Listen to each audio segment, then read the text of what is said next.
ఏంటి world's healthiest డ్రింకా? పదండి మనము ట్రై చేసి చూద్దాం. ఇట్లా కోకోనట్ వాటర్ పోసుకుందాం.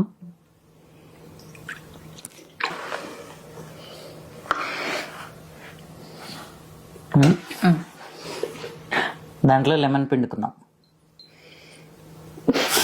మొత్తం నా మీదనే పడ్డది.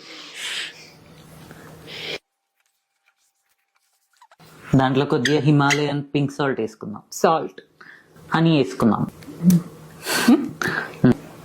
1 scoop ఆఫ్ క్రియేటిన్.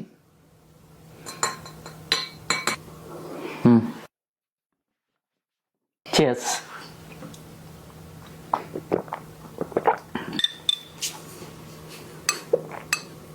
ఎలా ఉంది? మాట్లాడే. రకరకాలుగా ఉంది. నేను క్రియేటిన్ డైలీ తాగుతా కాబట్టి నాకైతే నచ్చింది. నేను 6 on 10 ఇస్తా. నేనైతే 10 on 10.